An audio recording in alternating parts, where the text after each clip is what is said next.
Bonjour à tous, ravi de vous retrouver dans cette nouvelle vidéo où nous allons réaliser un œuf dans un esprit un peu vintage et mix média. Pour ma base, j'utilise un œuf en bois médium AB Studio et j'utilise également le papier de riz de la même marque. Vous retrouverez les références sous la vidéo si vous voulez retrouver vraiment le lien vers les mêmes produits ou des produits similaires. Donc je commence par tracer le contour de ma forme à l'endroit où je veux la placer sur mon papier de riz. Donc la partie que je vais vouloir garder. Donc avec un crayon papier, je trace le contour de ma forme sur mon papier de riz.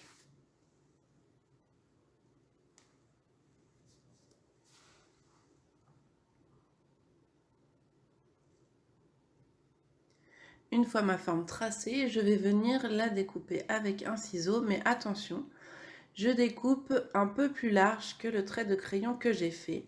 Ça nous permettra de recouvrir un peu les bords de notre forme en bois. Je gomme les traits de crayon pour qu'ils n'apparaissent pas ensuite. Et je voulais vous montrer aussi une autre façon de découper votre papier de riz. Ce qui se fait souvent, c'est qu'on vient mouiller le papier avec de l'eau. Et ensuite, le papier se déchire facilement, plus facilement que s'il avait été sec. Et ça ne fait pas de petits filaments. Si vous regardez, quand vous allez voir la partie du bas de mon papier déchiré, la partie est sèche et là vous avez des filaments que vous n'avez pas sur la partie mouillée. Voilà, donc il y a beaucoup de personnes qui le déchirent aussi comme cela au lieu du ciseau. On reprend notre création sur laquelle on va appliquer une couche de peinture acrylique de couleur claire. Donc moi ici je prends du blanc.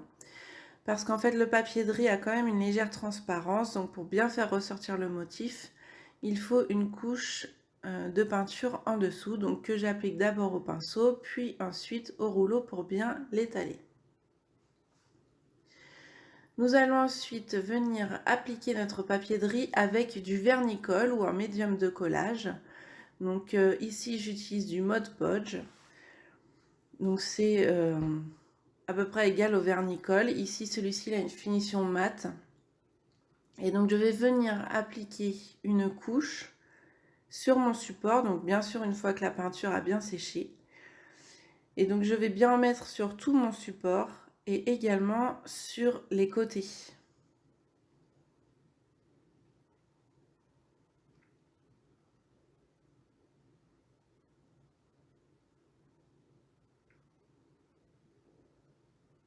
Donc ça fonctionne aussi avec le vernicole que vous aviez pu avoir par exemple pour le collage de serviettes en papier.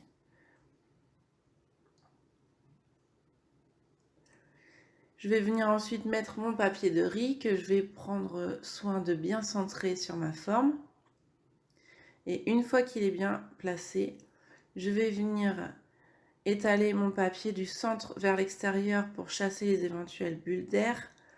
Ici la surface est assez petite donc j'utilise mes doigts, mais vous pouvez utiliser aussi un outil pour maroufler ou par exemple une carte de fidélité pour bien aplatir.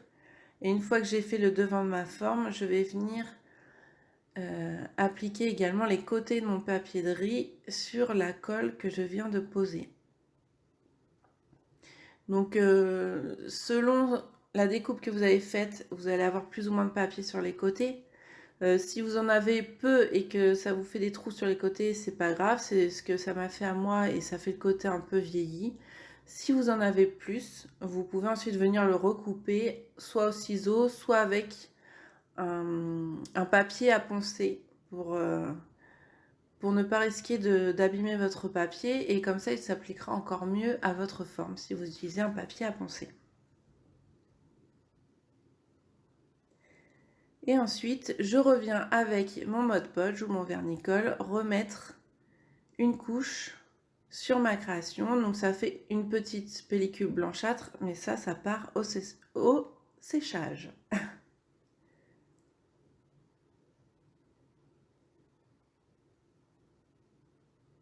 Donc sur le devant, et ensuite je n'oublie pas les côtés.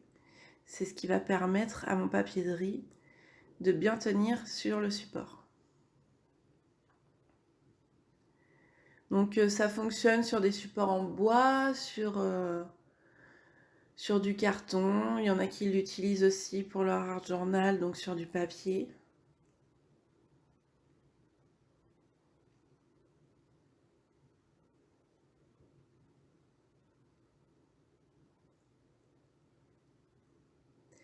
Ensuite, je passe à la décoration. Donc j'utilise des pochoirs. Et ici, j'utilise de la mousse Nouveau Gold, donc dorée, que je vais venir appliquer sur un pochoir Caramel Studio, un pochoir écriture.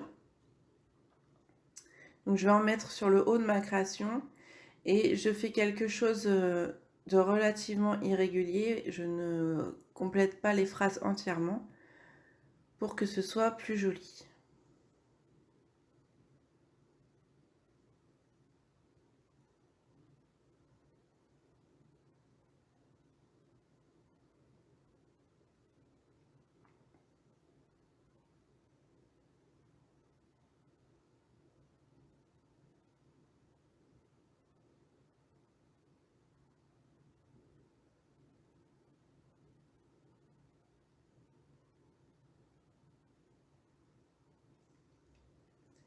Sur le même principe, je vais réaliser des fleurs, toujours avec un pochoir Caramel Studio, et cette fois-ci avec du gesso blanc.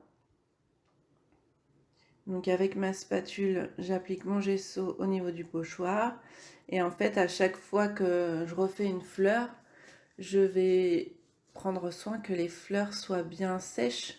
Donc ou vous laissez sécher votre gesso naturellement, ou pour accélérer un peu les choses, vous utilisez un sèche-cheveux.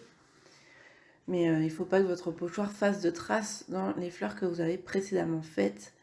Des fleurs, je vais en faire 4, donc sur le bas et sur le côté gauche de ma création. Et pareil, je vais faire quelque chose d'assez régulier. Je ne vais pas mettre les demi-fleurs à même hauteur à chaque fois. Je vais plus ou moins les faire soit à demi, soit à 3/4 du motif.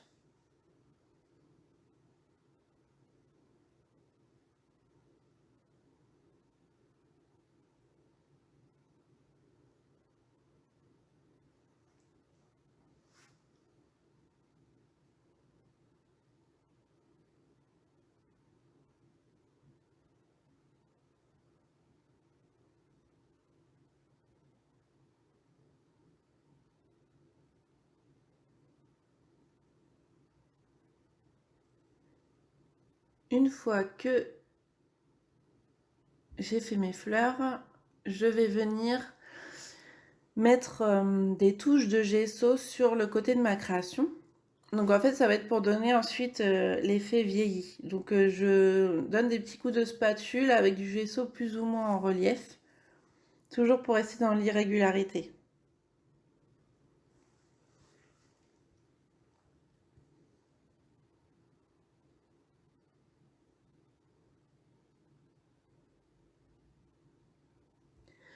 Une fois que tout ça est sec, je vais venir avec de l'encre.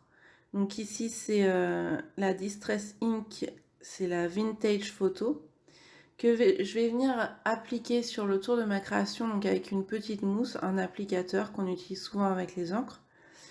Donc j'en mets tout autour de ma création, notamment sur les petits coups de spatule de gesso que j'ai donné, sur les fleurs et sur tout le contour.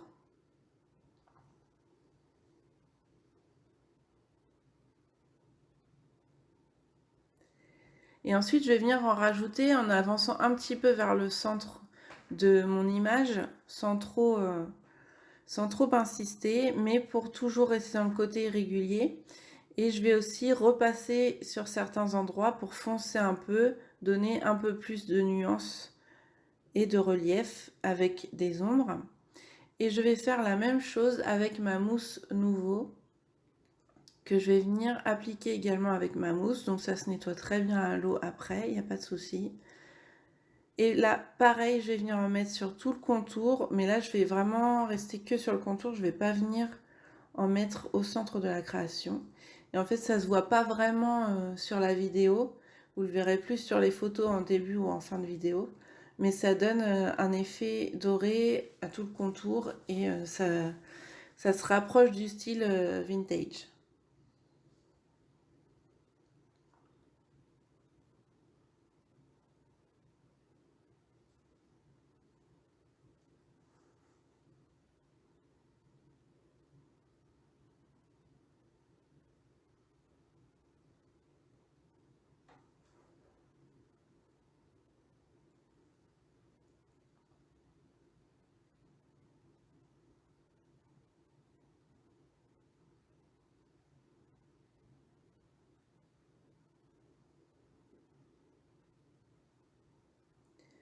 Pour terminer ma création, je vais rajouter quelques taches dessus. Donc je vais commencer par des taches blanches. Donc j'ai fait un mélange de peinture acrylique et d'eau. Donc relativement peu d'eau pour que les gouttes restent bien blanches après sur votre création. Et je viens tapoter sur mon pinceau pour faire des taches. Je vais ensuite faire la même chose avec de l'encre noire. Donc ici je tapote directement sur le capuchon de l'encre. Vous pouvez aussi utiliser une encre marron si vous voulez que ça ressorte un peu moins.